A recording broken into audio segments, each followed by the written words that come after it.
Okay guys, so next we have desert ecosystem. जो सहराई इलाके हैं हमारे पास, उनका इकोसिस्टम के हम लोग अब तस्करा उसका करेंगे। पाकिस्तान के अंदर जो सबसे बड़ा आपके पास जो है वो डेजर्ट एरिया है, दैट इज़ थल। और थल का जिक्र आपकी किताब में भी है। इसी तरह मियाँ वाली और बुकर और इन इलाकों में जो है वो आपके पास सहराई इकोसिस्टम जो है वो पाया जाता है। इस इलाके की जो कुछ खुसूसियात हैं वो आप लोगों को वैसे भी पता है कि ड्राई होगा, यहाँ पे रेनफॉल जो है वो बाकी इलाकों की निस्बत बहुत कम होता है।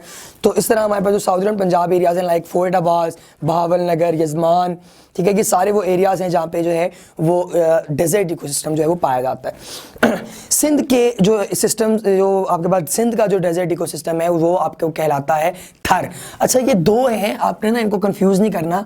एक थल है ये पंजाब का और थर है, ठीक है, ये सिंध में। तो ये दो आपके पास जो है वो मेजर डेजर्ट्स हैं जो पाकिस्तान के अंदर पाए जाते हैं। अब इसके अंदर हमारे पास जो है वो डेजर्ट्स की वाइडली मतलब वेजिटेशन और large areas of bare grounds जो हैं वो यहाँ पे पाए जाते हैं। और सहारा और चाइल वगैरह ये आपके पास जो है वो वर्ल्ड वाइड अगर हम इनको डिस्कस करें वो भी मौजूद है। रेनफॉल जो है अगर हम लोग इसका तस्करा करें, यहाँ पे जो रेनफॉल है तो आपको जैसे हम पता ही है इस चीज़ का कि रेनफॉल यहाँ पे बाकी इलाकों की निस्बत ज़रा कम होगा। तो यहाँ का जो रेनफॉल है वो अप्रॉक्सीमेटली जाता है 25 टू 50 सेंटीमीटर जो है, 25 टू 50 सेंटीमीटर जो है वो पर एनम यहाँ का रेनफॉल जो है वो एक्सेलरेट करता है। जो प्लांट लाइफ है अगर हम उसका जिक्र करें तो जो प्लांट्स हमारे पास हैं जो यहाँ पे पाए जाते हैं, उन प्लांट्स में जो डोमिनेंट स्पीसीज हैं वो कौन कौन सी होंगी हमारे पास? कैक्टाई की यूफोर्बिया, जिनकी जो लीव्स हैं वो अपने आप को क्या बना लेते हैं, नीडल से बना लेते हैं ताकि जो उसकी ट्रांसपिरेशन है वो मिनिमम हो और इसकी बॉडी को कोई नुकसान ना पहुंचे। इसी तरीके से हम लोग आगे देखें तो जो कोटिंग है इसके ऊपर, ठीक है, यानी कि अब कैक्टस से मैं कह रहा हूँ कि कैक्टस जो है वो यहाँ पे पाया जाने वाला मेजर प्लांट है, उसके ऊपर कोटिंग्स है, ठीक है। कोटिंग्स किस चीज़ की हैं? वैक्सी लेयर्स की। वैक्सी लेयर्स की कोटिंग्स क्यों है? ताकि उसके अंदर से पानी का जो लॉस है वो मिनिमम हो, ज़्यादा लॉस ना हो। इसी तरह जो एनिमल लाइफ है उसमें हमारे पास कौन कौन से हैं एनिमल्स यहाँ पे रहने वाले जो हैं, ज़्यादातर वो होंगे आपके पास रेप्टाइल्स, ठीक है जी। Commonly devoid of animal life during day because the animals seeks relief from the sun and heat in cool underground burrows in the dark when desert cool down।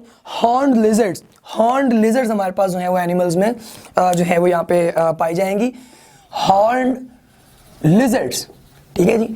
तो ये हमारे पास जो है वो एनिमल्स के केस में ये पहली कैटेगरी हमारे पास आती है।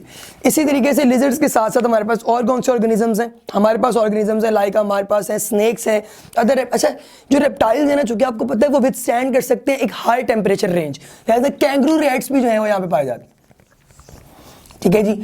तो कैंगरू रैट्स जो हैं उनका भी यहाँ पे जो है वो जिक्र। अच्छा, आप लोगों ने होम्योस्टेसिस में ना वेरी फर्स्ट जो हमारा चैप्टर है, चैप्टर नंबर 15, उसमें आप लोगों ने पढ़ा था कैंगरू रैट्स के बारे में, एनहाइड्रोबायोसिस, जिसकी जो आपने जो है वो एबिलिटी पढ़ी थी, ये सारा उसके साथ रिलेट आप कर सकते हैं। इसी तरीके से जो हमारे पास ह्यूमन इम्पैक्ट है वो बहुत गलत जो है वो रहा है, क्योंकि human activity are reducing the extent of many biomes, they are causing the spread of deserts, a process called desertification. देखिए, बाकियों को रिड्यूस करके नुकसान किया इंसानों ने, इसको बढ़ा के नुकसान किया, क्योंकि डेजर्ट जितना बढ़ता जाएगा उतना ज़्यादा ये लाइफ को जो है वो थ्रेट दे रहा है। किसकी लाइफ को?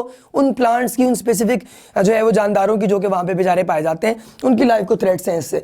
इसी तरीके से जो कह रहा है कि ये इरिवर्सिबल चूंकि एक हमारे पास प्रोसीजर है, सो 1980s के अंदर जो है वो ट्रेजिक रिजल्ट्स जो है इथोपिया की लैंड में जो है फेमाइंस वगैरह जो भी हुए थे वो सारे के सारे इसी वजह से हुए थे कि डिजर्टिफिकेशन बहुत ज़्यादा हो गई थी और उसके नतीजे में जो फूड प्रोडक्शन है वो सारी की सारी ख़त्म हो गई थी, स्टॉप हो गई थी, ठीक है जी। इसी के साथ हमारे पास एक और इकोसिस्टम है जिसको हम लोग नाम देते हैं टंड्रा इकोसिस्टम।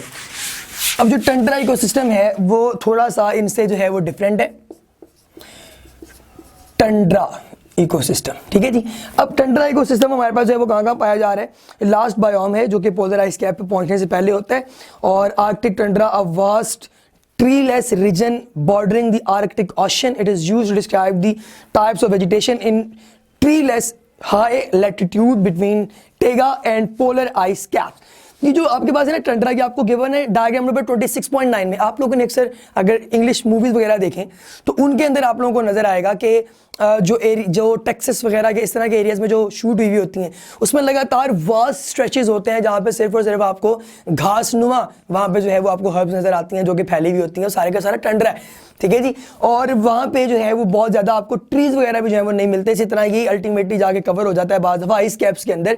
पाकिस्तान के अंदर ये जो आपके पास इकोसिस्टम है, it is present in Karakoram, कोहे हिंदू कश इन पाकिस्तान।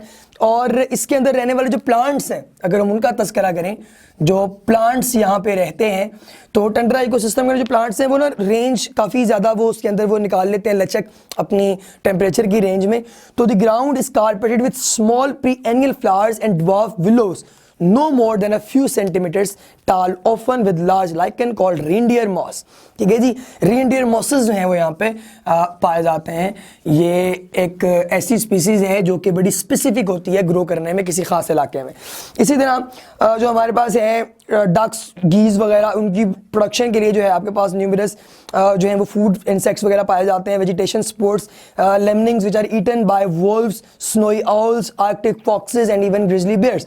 ह्यूमन इम्पैक्ट यहाँ पे जो है वो कौन सा? अच्छा, ये प्लांट और एनिमल्स की ना जो लाइफ है वो इकट्ठी यहाँ पे आपको गिवन है। तो ग्रिजली बेयर्स हमारे पास जो हैं वो यहाँ पे पाए जाते हैं, बियर्स जो हैं वो यहाँ पे पाए जाते हैं, ठीक है। सो ये इस तरह से हमारे पास यहाँ पे एनिमल लाइफ और ह्यूमन इम्पैक्ट यहाँ पे क्या है कि Tundra is perhaps the most fragile of all the biomes because of its short growing season. A willow 10 centimeter 4 inches high maybe have trunk 7 centimeter in diameter and by be 50 years old। Human activities हैं tundra के अंदर leave scars the persist of centuries। Fortunately for the tundra inhabitants, the impact of civilization is localized around oil drilling sites, pipelines, mines and military bases। तो यहाँ पे आपके पास जो ecosystem है उसको भी इंसान जो है वो इफेक्ट करता है डिफरेंट तरीकों से। ह्यूमंस एंड इकोसिस्टम जो है ये एक छोटा सा आर्टिकल आपको बताएगा कि इंसान का और नेचर का जो ताल्लुक है वो आपस में कैसा रहा। ये वैसे पेपर पॉइंट ऑफ व्यू से इतना इंपॉर्टेंट नहीं है क्योंकि ये 2-3 लाइंस हैं बस।